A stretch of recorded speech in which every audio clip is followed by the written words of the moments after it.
Top Rank once again coming through with a really crazy card this past weekend, headlined by Jared Anderson versus Charles Martin. But before we get into it, we're all takes no whiffs. I'm Christian. That's Alex. And Jared Anderson finally got tested. And overall, I would say he passed the test, but also there are some things that were shown that I feel like that he could really work on. But before we get into the details about it, he defeated Charles Martin comfortably by a unanimous decision.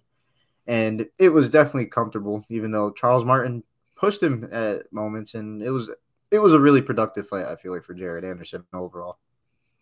Oh, yeah, he pushed him in one round, especially round number 5. I honestly thought that this fight might end and Jared Anderson may take his first loss because Charles Martin, he landed a big right hand, I'm pretty sure it was, and he stumbled Jared Anderson back, and then he went on the attack, and Jared Anderson went in for the clinch, tried to just stay up and everything, and honestly, he's kind of lucky that he didn't go down. I'm not surprised, honestly, though. It was nice to see that Jared Anderson got himself a little chin on there because he did catch a lot of good shots this fight. But honestly, I mean, Anderson just did what he needed to do to get the win. He looked really, really good in pretty much every single round. I would say Martin, he won maybe 1 or 2 rounds. I would say definitely won that 5th round. 100% won that 5th round. But other than that, Jared Anderson dominated this fight. That jab was looking real good. It was. Honestly, I like Jared Anderson's offensive game a lot. I think he's pretty much got that. I don't want to say he's got it down. Of course, there's a lot more room to work with. And I think he has that much, like he has a really good feel for his offensive game. But major thing to address definitely is his defense because as a heavyweight, the punches that are coming in, these are punches that could put out freaking fully grown horses. So, Jared Anderson, you're not. I don't want to single him out, of course, but there's nobody who is special when it comes to taking these punches. Obviously, there's people with iron chins, but that's very rare in the heavyweight division. Jared Anderson and basically any other heavyweight in the world, they're only built to take so many punches from people who weigh this much. So, yeah, defense is key. That's definitely something he needs to address. And then I feel like what would be a huge plus for his defense and just overall game is just staying tightened up a little more because it's like his hands are down a lot. And I feel like he's trying to overcompensate, bringing his hands up whenever he's got a block, and that just leaves room for error. So just staying tight and a little more controlled with his movements, I feel like that'd be huge for him because he's right there. He's close to, I guess, figuring this out and maximizing the weapons that he has for hands. Oh, yeah, and he definitely has some raw-ass power, too. I mean, this is the heavyweight division. All these guys have some power, but honestly, you're spot on with all of that right there. I would love to see him keep those hands up more, just be a little more defensive, and just be a little more aware sometimes, too. Sometimes I feel like he just – I don't know. Comfortable. Yeah, he just looks too comfortable sometimes, and then he just kind of gets – I wouldn't say lackadaisical, but just – I don't know, just the last 2 fights I've seen from him, he's caught some unnecessary shots that I feel like if he would tighten up on his defense, that those shots wouldn't even be a problem to him at all. So I don't know. Jared Anderson, even though he did get the win, there are some things to take away from this fight, and hopefully he can just clean up that defense because if he's going to be wanting to take on some of these top 10 contenders like he called out after the fight, then he's going to have to clean that defense up. So kind of move on to that. Who would you like to see Jared Anderson fight next? He said anyone in the top 10, I would like to see that. But then at the same time, I don't want to see him take a step too big because I want to see that in a real fight first that his defense is polished before I say he fights like an Andy Ruiz or Deontay Wilder or anybody of that caliber in that top half. So anybody in the 5 through 10 range, to be honest, I think that's a good fight for Anderson because even though we said he has some things to work on, the things that he's capable of, this man – future heavyweight champ. I feel like I'm almost completely confident in saying that now at this point.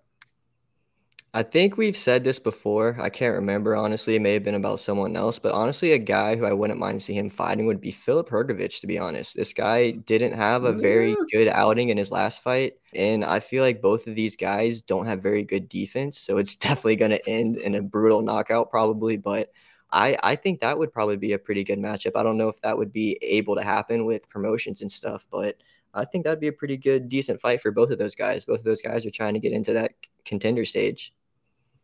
Yeah, that would be a good fight for them.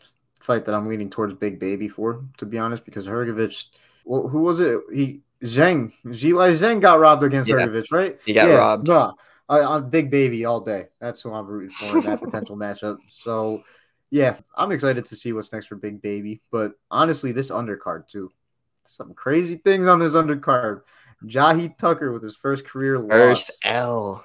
I was not expecting that by any means, but honestly, word around the boxing world is that this was definitely a possibility with the lack of, I guess, cooperation between him and his corner. There's been a couple of instances in his last fight and this fight that it's been pointed out, and it's like, wow, that's that's a real issue that he doesn't listen to his corner.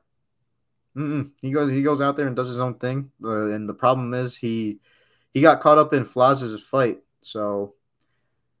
Yeah, no, he just needs to lock in, stick to the game plan because the corner is definitely very important. They're a very important factor in a fight because they're the ones who helped you build up to this point to get here. Like they know what you got to do just as much as you need to do. So you can't stray away from that. And this could be a big lesson for him because it's still early.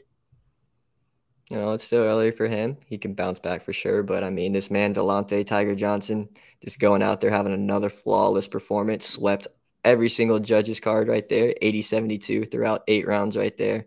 Love what I'm seeing from him. This dude looks so good. Then also Abdullah Mason. I mean, this dude had a nasty knockout in the second round. He's looking real good too. Dante Benjamin had a real nasty KO in the first round again. I'm not surprised. And then the co-main event, Arslanbek Mugadov. I don't think I said that right. I don't think I said it right, but I'll pick up the second one since you tried that one. Okay. He defeated Rafael Akpegiori.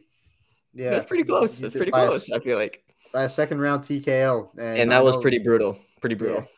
Yeah. And I know the matchup looked interesting record wise and all that going into it, but yeah, no, not really. Rafael. I'm gonna just say that.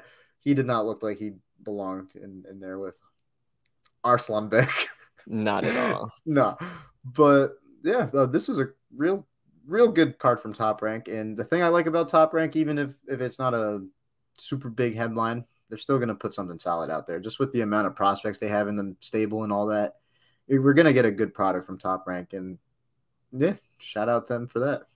Oh, yeah, Top Rank has been putting on some banger cards lately. We're going to have some later on this year, too. I know there's one later this month, and Sinestro Estrada is going to be headlining it the day before Crawford and Spence. So it should be honestly a hell of a weekend for boxing then. But if you're looking forward to those fights, go ahead and subscribe because you know we're going to be doing our previews for all of those fights, also our recaps for them, too. Also, go ahead and hit that like button if you like this video. We appreciate all the support in any way possible. Any and all support is appreciated. And if you guys want, leave a comment on what you want to see next for Big Baby. Jared Anderson obviously has options on his way up to the top of the heavyweight division. So top 10 opponent, that's fair. But also, let's be realistic. We're not trying to see him against Tyson Fury or anybody yet because those guys got fights that they need to make first and foremost. The heavyweight division needs to get things going on or else Big Baby's got to come through and make things happen. Maybe. Who knows? But I would like to see something big happen for Big Baby soon, but until then, peace. Peace.